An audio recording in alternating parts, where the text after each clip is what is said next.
ஒரு ஆஃபீஸில் வேலை பார்க்குற ஒருத்தர் ஏதோ தப்பு பண்ணிவிட்டார். உடனே மேல் அதிகாரி அவரை கூப்பிட்டு அனுப்புனார். நீ செஞ்சது தப்புன்னார் கோபமாக. இது ஒரு ரகம். சில அதிகாரிகள் இப்படி நீங்கள் செஞ்சது தப்புன்னு சொல்கிறதில்ல, நீங்கள் செஞ்சது சரி அப்படின்னு சொல்கிறதில்ல. எப்படி சொல்லுவாங்கன்னா, நீங்கள் செஞ்சது சரியில்லைன்னு நான் நினைக்கிறேன் அப்படின்னு சொல்லுவாங்களாம். அதாவது சில பேர் நீங்கள் செஞ்சது தப்புங்கிறாங்க, அதையே மாற்றி சொல்கிறார் இவர், நீங்கள் செஞ்சது சரியில்லைன்னு நினைக்கிறேன். இது ரெண்டும் அர்த்தம் ஒன்று தான், இருந்தாலும் வார்த்தைகள் வித்தியாசம். நிர்வாக திறமை இல்லாத ஒரு அதிகாரி யூ ஆர் ராங் அப்படின்னு சொல்லுவாராம். நிர்வாக திறமை உள்ள அதிகாரியாக இருந்தால் அதையே கொஞ்சம் மாற்றி I think you are not correct அப்படிம்பாராம். இதுதான் வித்தியாசம். இருந்தாலும் வார்த்தைகளை உபயோகப்படுத்துகிற விதத்தை வச்சு தான் வேலை நல்லா நடக்கிறதும் நடக்காததும் இருக்குது. விவரம் தெரிஞ்சவங்க என்ன சொல்கிறாங்க தெரியுமா?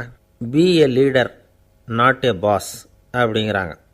ஒரு லீடராக இரு, பாஸாக இருக்காதே அப்படிங்கிறாங்க.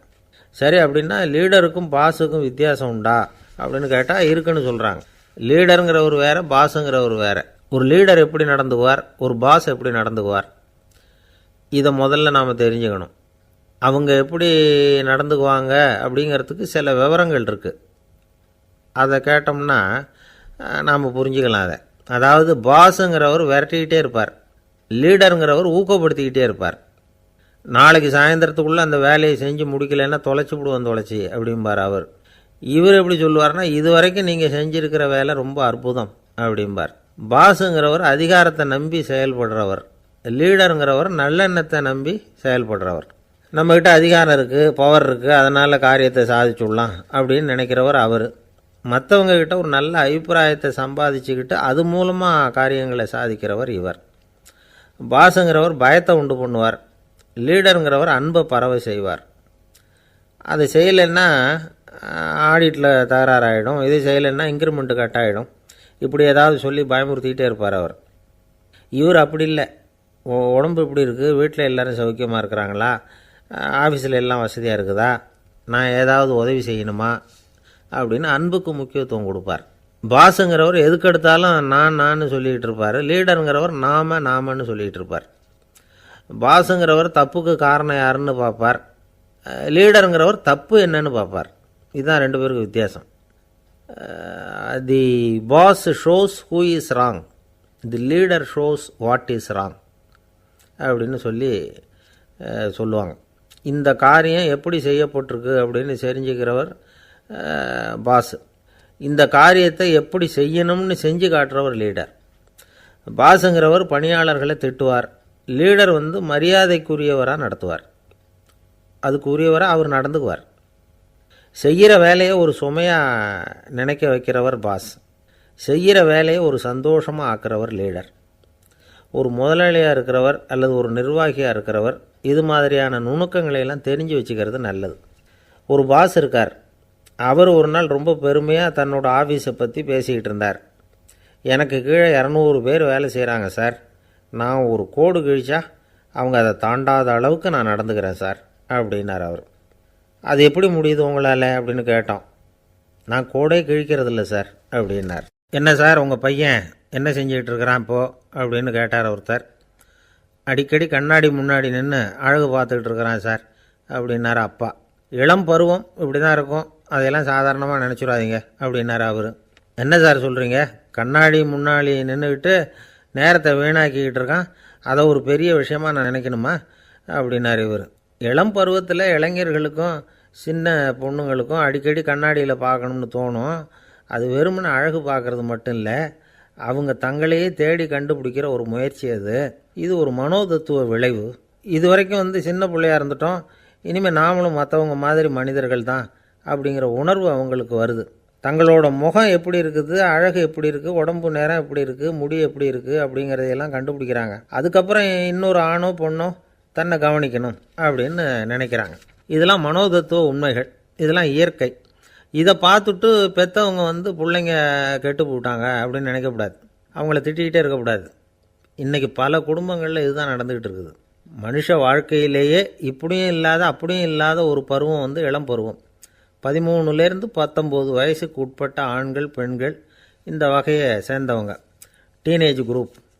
இவங்கள சின்னவங்கன்னு நினச்சிட முடியாது, பெரியவங்கன்னு நினச்சிட முடியாது. இவங்க ரொம்ப சென்சிட்டிவ். சமூகம் நினச்சா இவங்களை நல்லவங்களாகவும் ஆக்கலாம், கெட்டவங்களாகவும் ஆக்கலாம். கொஞ்சம் அக்கறை எடுத்துக்கிட்டால் பெரிய பெரிய மேதைகளையும் விஞ்ஞானிகளையும் உருவாக்கலாம். ஆனால் நடக்கிறது என்ன தெரியுமா? அநேகமாக இவங்களை யாருமே சரியாக புரிஞ்சுக்கிறது இல்லை, இவங்களை சரியாக நடத்துறதும் இல்லை. இது வரைக்கும் நாம் சொல்கிறத கேட்டுக்கிட்டு இருந்தான், இப்போல்லாம் அவன் இஷ்டத்துக்கு நடக்க ஆரம்பிச்சுட்டான் அப்படின்னு வருத்தப்படுற பெற்றோர்கள் அதிகம். இது வருத்தப்படுற விஷயம் இல்லை, சந்தோஷப்பட வேண்டிய விஷயம். உங்கள் புள்ள சொந்தமாக யோசிக்க ஆரம்பிக்கிறதும் நடந்துக்க ஆரம்பிக்கிறதும் ஒரு தப்பான விஷயமா? அவன் கடைசி வரைக்கும் உங்கள் பேச்சையே கேட்டுக்கிட்டு இருக்கணுங்கிறது என்ன நியாயம்? இன்றைக்கி இளைஞர்களை பெரியவங்க தப்பாக புரிஞ்சுக்கிட்டு தவறாக நடத்துறதுனால தான் அவங்களுக்கு வெறுப்பு, எரிச்சல், மனக்கசப்பு எல்லாம் உண்டாகுது. பெற்றவங்க சரியாக மதிக்கிறது இல்லை அப்படிங்கிற ஒரே காரணத்தினாலேயே வீணாக போகிற பிள்ளைங்க இன்றைக்கி அதிகம். சரி, பெற்றவங்களுக்கு இன்றைக்கி என்ன தான் புத்தி சொல்ல வர்றீங்க அப்படின்னு கேட்குறீங்களா? நாம் எதையும் சொல்ல வரல, ஆனால் அது சம்பந்தமான சில நிபுணர்கள் சொல்லியிருக்கிறத உங்கள் காதில் போட்டு வைக்கலாம். அது என்னென்னா, பிள்ளைங்க கிட்ட அன்பு செலுத்துங்க. குழந்தையாக இருந்தப்போ எவ்வளவு பாசமாக இருந்தீங்க, வளர வளர அதை ஏன் குறைச்சிக்கிறீங்க? பெற்றவங்களின் அன்பான வார்த்தைகளுக்கு ஏங்குறவங்க தான் இன்றைய இளைஞர்கள். அவங்க எதை சொன்னாலும் அதை அக்கறையாக காது கொடுத்து கேளுங்க, அலட்சியப்படுத்தாதீங்க.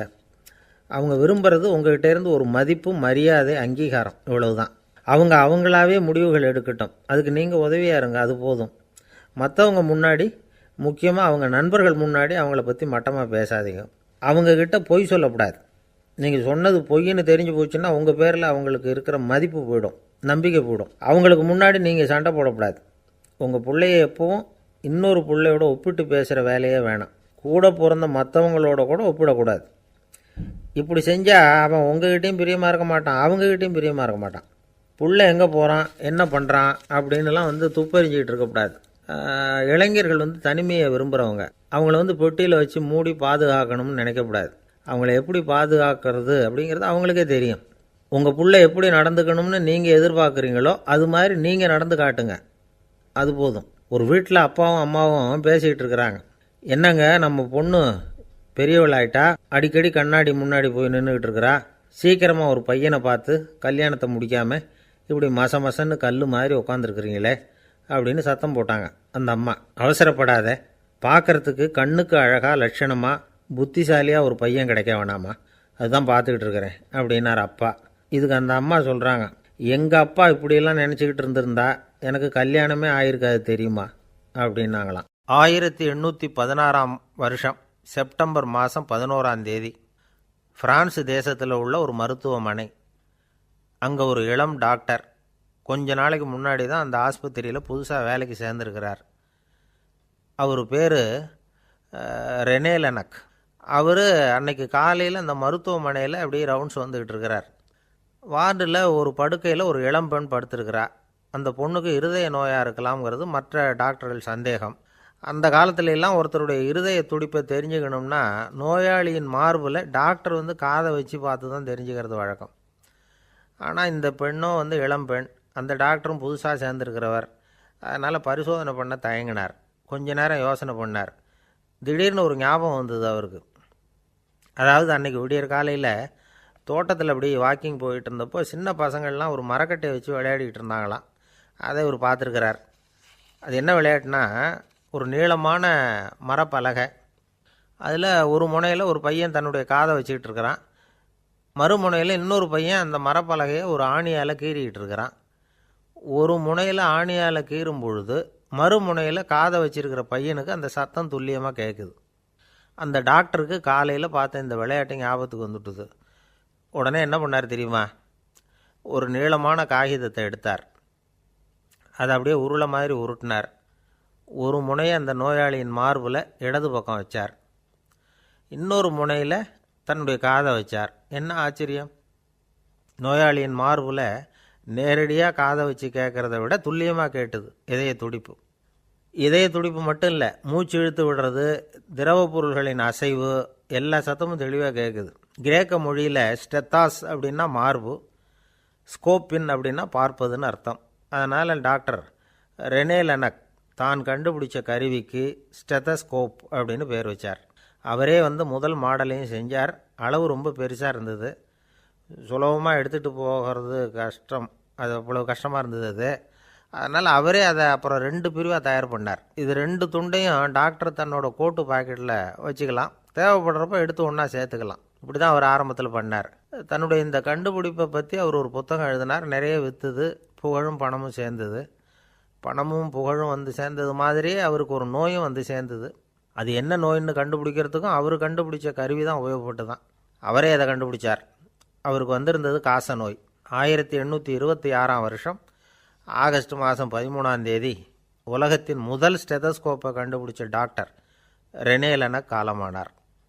அவர் சாகிறதுக்கு முன்னாடி மரத்தால் செஞ்சு வச்சுருந்த ஸ்டெதஸ்கோப்பை தனக்கு வேண்டியப்பட்ட ஒரு டாக்டர்கிட்ட கொடுத்து, என்னுடைய சொத்துக்கள்லேயே ரொம்ப வசந்தது அப்படின்னு சொன்னாராம். அதுக்கப்புறம் 3 வெள்ளைக்காரங்க சேர்ந்து இந்த கருவியில் சில மாற்றங்களை பண்ணாங்க. ஆனால் 1829 லண்டனில் டாக்டர் நிக்கோலஸுங்கிறவர் ஒரு காதால் இதய துடிப்பை கேட்குறத விட டாக்டர் 2 காதாலையும் கேட்குறது தான் சரியாக இருக்கும் அப்படின்னு ஒரு கருத்தை வெளியிட்டார். அதுக்கப்புறம் ரொம்ப காலம் கழித்து 1852 ஜார்ஜ் காமான் அப்படிங்கிறவர் ரப்பர் டியூப்களை உபயோகப்படுத்தி 2 காதாலையும் கேட்குற மாதிரி ஒரு புதிய வடிவத்தை அதுக்கு கொடுத்தார்.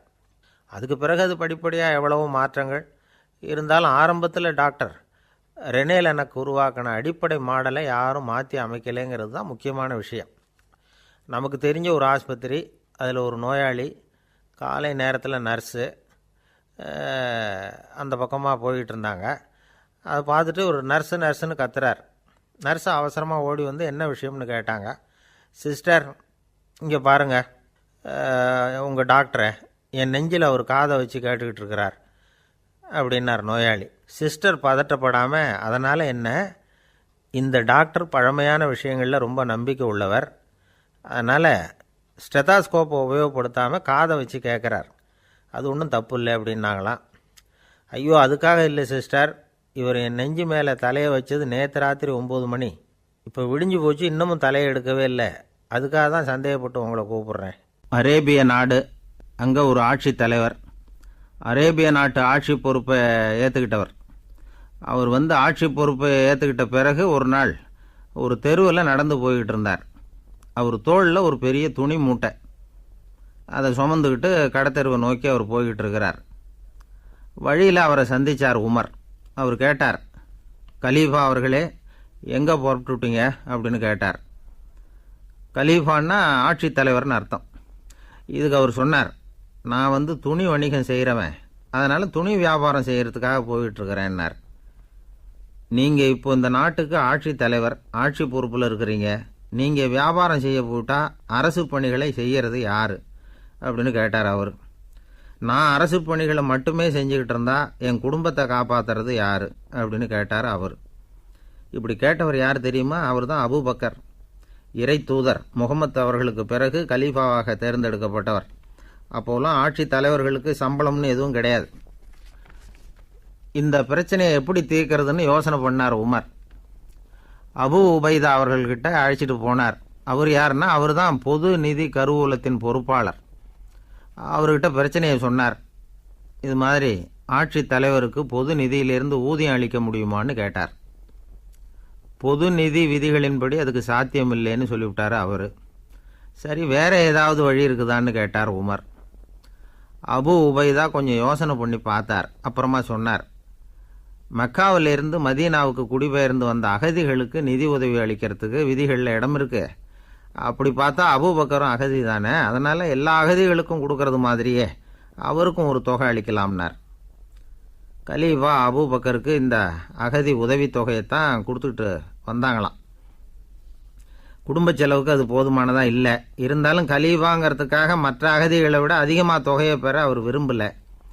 மார்பு பக்கம் கிழிஞ்சிருந்த ஒரு மேலாடையை தான் அவர் அணிஞ்சிருந்தார்.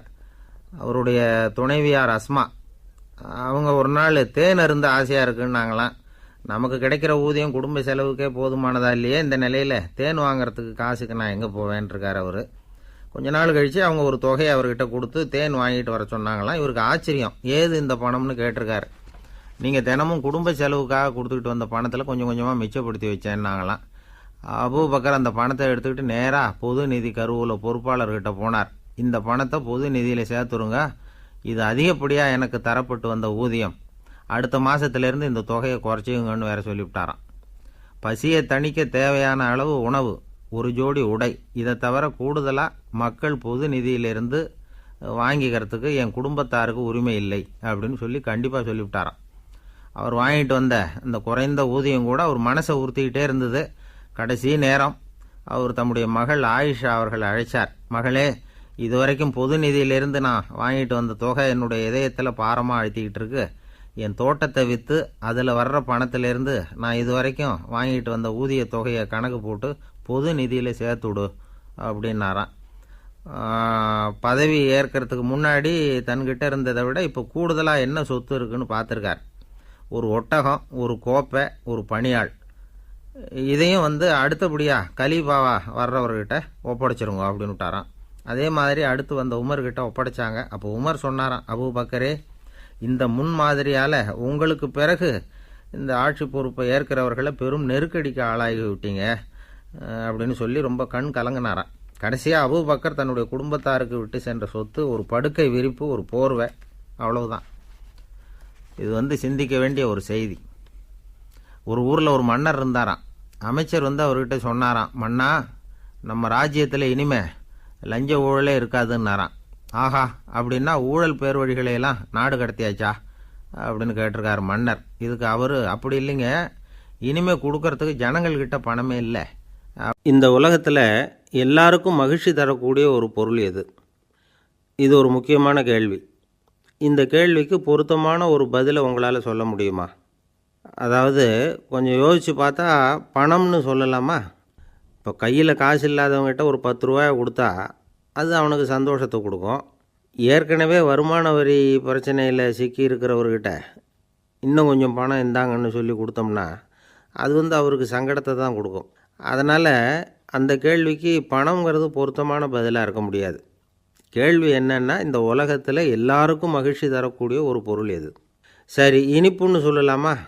ஏன்னா எல்லாருக்கும் இனிக்க தானே செய்யும். அதுலேயும் ஒரு சிக்கல் இருக்குது. சர்க்கரை வியாதிக்காரங்களுக்கு அது என்ன சந்தோஷத்தையாக கொடுக்கும்? ஆக எல்லாருக்கும் வேறுபாடு எதுவும் இல்லாமல் மகிழ்ச்சியை கொடுக்கக்கூடியது வேறு ஏதோ ஒன்று இருக்குது. அது என்னன்னு கண்டுபிடிக்கணும். அதுதான் இன்றைக்கி தகவல். இப்போ அதை கண்டுபிடிக்கணும்னா இந்த கதையை கேட்கணும். அது என்ன கதைன்னா, ஒரு ஊரில் ஒரு ராஜா இருந்தார். அவருக்கும் இதே சந்தேகம் வந்துட்டுது. அதாவது எல்லாருக்கும் இன்பம் தரக்கூடிய பொருள் எது அப்படின்னு. இதுக்கு பதில் தெரிஞ்சுக்கிறதுக்கு ஆசைப்பட்டார். சரி, அதுக்கு என்ன செய்யலாம்னு யோசனை பண்ணார். நாட்டு மக்களுக்கு பகிரங்கமாக ஒரு அறிவிப்பு கொடுத்தார். நம்ம நாட்டு மக்கள் இன்பம் தரக்கூடிய பொருள் எதுன்னு நினைக்கிறாங்களோ அதை கொண்டுக்கிட்டு அரண்மனையில் உள்ள கண்காட்சி மண்டபத்தில் வைக்கலாம்.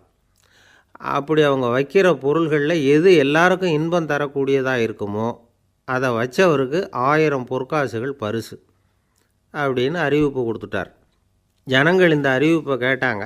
அதுக்கப்புறம் சும்மா இருப்பாங்களா? 1000 பொற்காசுன்னா சும்மாவா? அவங்க கையில் என்னென்ன கிடைச்சிதோ அதையெல்லாம் கொண்டாந்து அரண்மனை காட்சி மண்டபத்தில் வச்சுட்டாங்க. அதுக்கப்புறமா ராஜா அங்கே வந்தார். ஒவ்வொன்றா பார்த்துக்கிட்டே வந்தார். முதல்ல ஒரு குயில் இருந்தது, இனிமையாக பாடக்கூடிய குயில். இந்த குயிலோட இன்னிசை எல்லாருக்கும் இன்பம் தரக்கூடியது தான். இருந்தாலும் காது கேட்காதவங்களுக்கு இந்த இசை எப்படி இன்பம் தர முடியும்? அதனால் இது சரியில்லைன்னு விட்டார். அடுத்தபடியாக போனார்.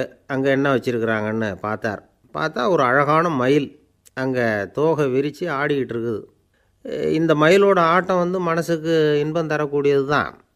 இருந்தாலும் பார்வை இல்லாதவங்க இந்த ஆட்டத்தை பார்த்து ரசிக்க முடியுமா? முடியாது. அதனால் இதுவும் சரியில்லை அப்படின்னு சொல்லிவிட்டார். அதுக்கு அடுத்தபடியாக போனார். பல வகையான இனிப்பு பண்டங்களை வச்சுருந்தாங்க. பார்த்தார், வயசானவங்களுக்கும் நோயாளிகளுக்கும் இது இன்பம் தராது, துன்பம் தான் கொடுக்கும் அப்படின்னார். இப்படி ஒவ்வொன்றா பார்த்துக்கிட்டே போகிறார். அழகான மலர்கள், கனிகள், ஓவியங்கள் எதுவுமே பொருத்தமாக தெரியல. சகல பேருக்கும் இன்பம் தரக்கூடிய வகையில் எதுவும் இல்லை. கடைசியாக வந்தார். அங்கே ஒரு களிமண் பொம்மை இருந்தது. அது என்ன பொம்மை தெரியுமா? பசியால் வாடி இருக்கிற ஒருத்தருக்கு ஒரு அம்மா இனிமையாக பேசிக்கிட்டு சோறு போடுறது மாதிரி அந்த பொம்மையை செஞ்சுருந்தாங்க. அதுக்கு கீழே அன்பு அப்படின்னு எழுதியிருந்துதான். ராஜா பளிச்சுன்னு ஒரு முடிவுக்கு வந்தார். அந்த பொம்மையை செஞ்ச சிற்பியை வரவழைச்சார், பரிசு கொடுத்தார். அன்பு ஒன்று தான் எல்லாருக்கும் இன்பம் அளிக்கக்கூடிய பொருள். காது கேட்காதவங்களும் அதை கேட்க முடியும், பார்வை இல்லாதவங்களும் அதை பார்க்க முடியும், குழந்தைகளும் அதை உணர முடியும் அப்படின்னு அதுக்கு விளக்கம் கொடுத்தார் அந்த மன்னர். இந்த உலகத்தில் எல்லாருக்கும் மகிழ்ச்சி தரக்கூடிய ஒரு பொருள் அன்பு தான். அதை புரிஞ்சுக்கிட்டு தான் சில கணவன்மார்கள் மனைவி பேரில் ரொம்ப அன்பை காட்டிக்கிறது வழக்கம். ஒரு வீட்டு வாசப்படி பக்கமாக மழைக்கு வந்து ஒதுங்கினார் ஒருத்தர். மழை தூறிக்கிட்டு இருந்தது, இருட்டு நேரம்.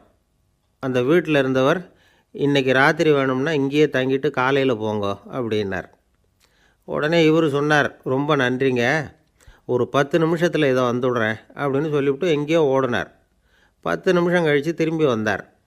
ஆமாம், எங்கே போயிட்டு வந்தீங்கன்னு கேட்டார் வீட்டில் இருந்தவர்.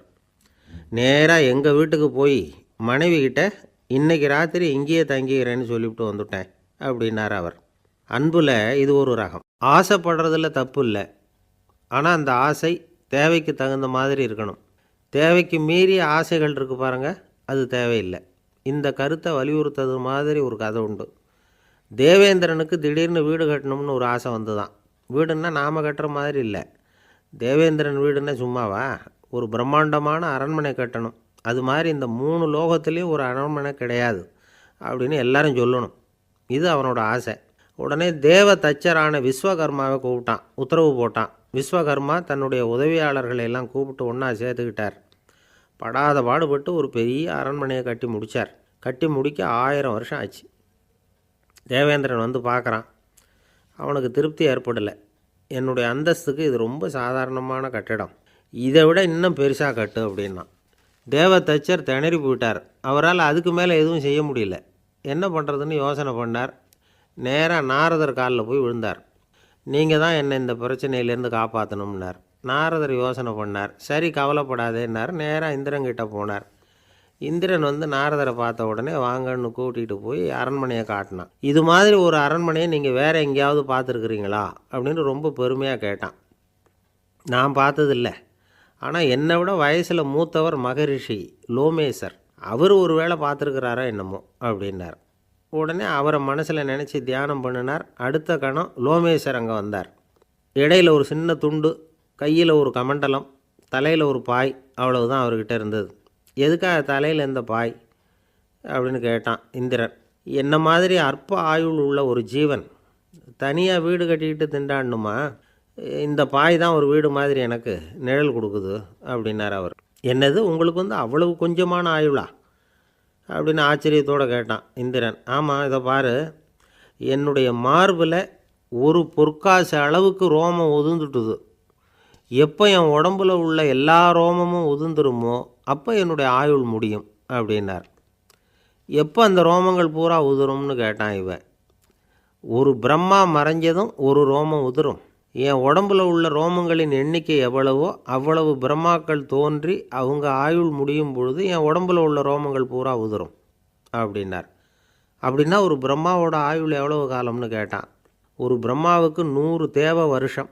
ஒவ்வொரு தேவ வருஷத்துக்கும் 365 தேவ நாள்.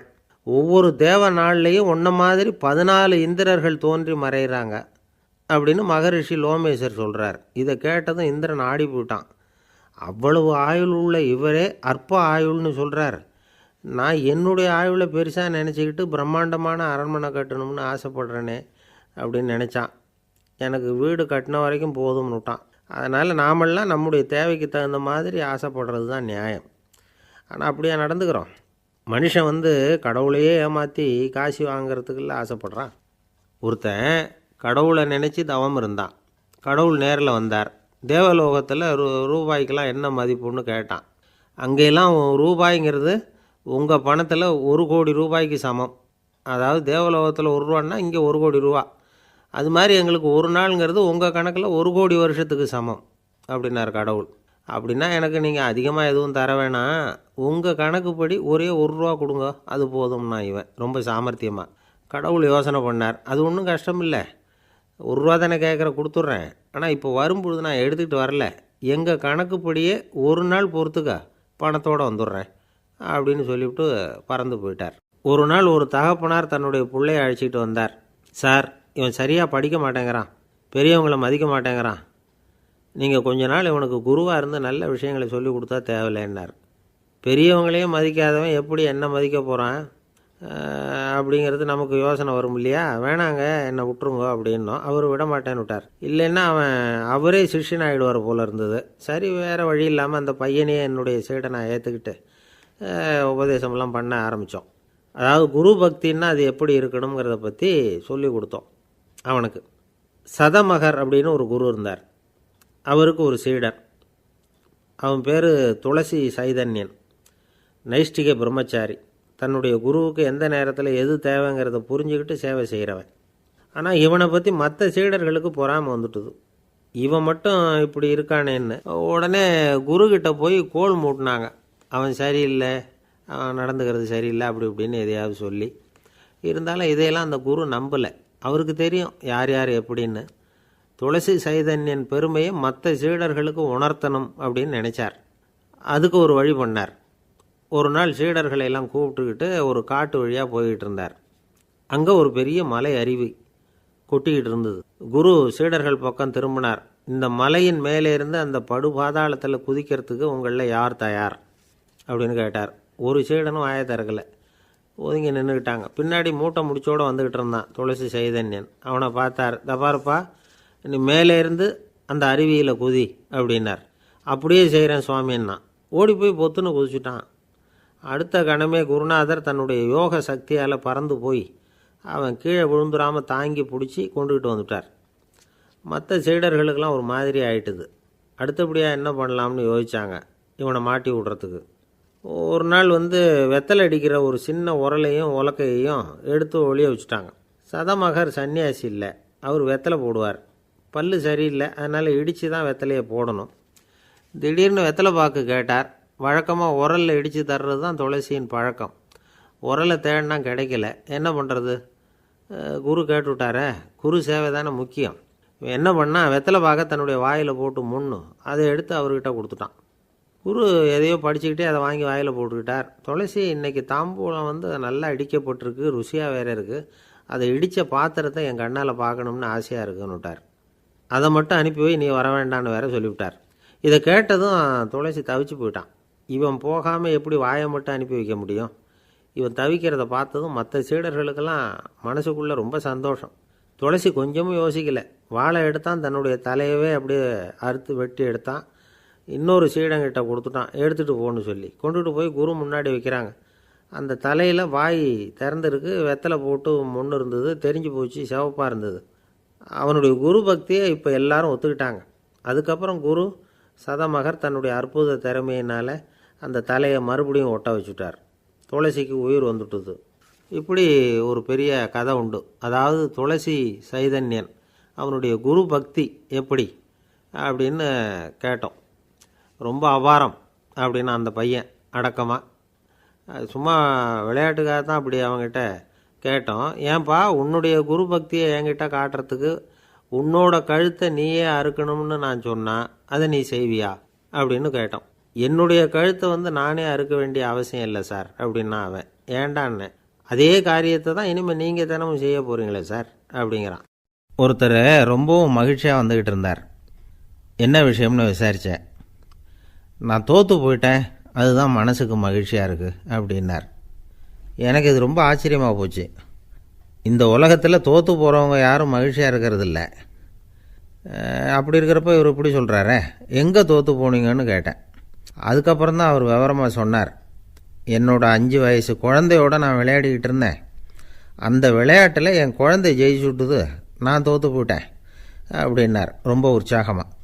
நான் யோசித்து பார்த்தேன்.